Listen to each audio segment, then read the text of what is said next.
My name is Bolden. I'm a lifelong resident of Roane County, live approximately 5 miles east of Kingston on Highway 70. Been here all of my life. My father was Reverend Robert Bolden, late Reverend Robert Bolden. My mother is Maxine Clemens Bolden. Come from about today's standards, quite a large family. I have 6 siblings. Married to Gloria, who's here tonight. My daughter Elizabeth, who in day after tomorrow will be returning to Okinawa, Japan, where she and her husband live, where he is stationed with the United States Air Force. She's been able to come home a couple of, well, at least once a year for the last 4 years, and they should be leaving out of Okinawa sometime September, October. My son Jonathan is here. Jonathan lives in Kingston. Approximately 2 years ago, I began to seriously entertain the thought of running for sheriff. A number of people began to approach me and ask if I had ever considered running. And at the time, in the beginning, my response was, well, maybe someday I might. But at that time, I had no serious thought of running for sheriff. Those questions continued, and approximately a year and a half or so ago, I did decide to take the plunge, run for sheriff. And my platform, as your sheriff, you want to know what kind of man you're getting, what does he have to offer, and you have every right to expect to know that. I would want to know that. You want to know that from all of us.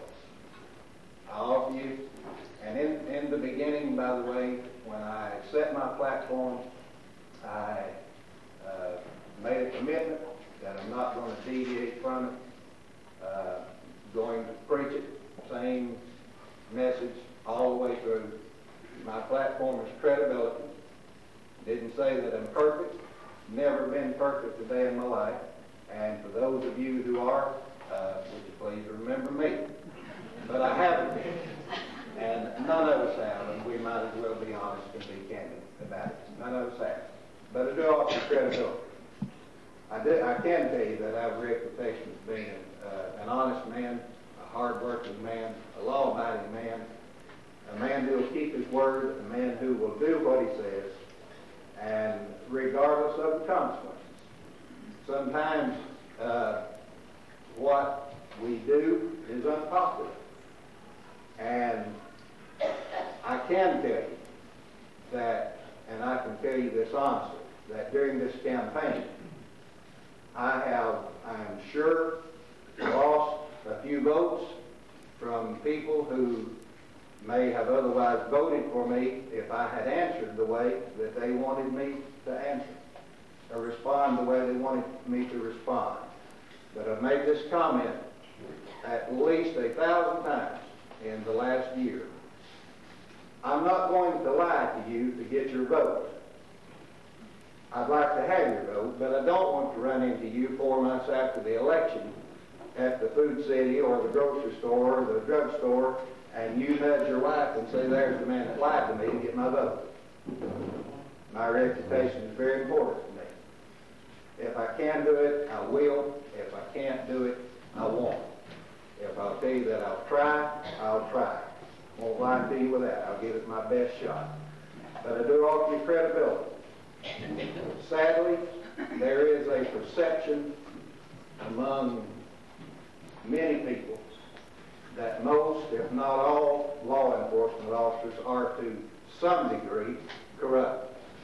And unfortunately, we have a lot of examples that give rise to people having those feelings. You scarcely turn the TV on. You can scarcely pick the newspaper up without seeing another officer gone bad, another officer who has failed to corruption. I will promise you this, that if I'm elected your sheriff, I will work hard to change that perception. I'll give credibility. I'll give accessibility. There are many of you who have come here tonight to you haven't made your mind who to vote for. You're looking for a candidate. I clearly understand that you are not obligated to vote for me,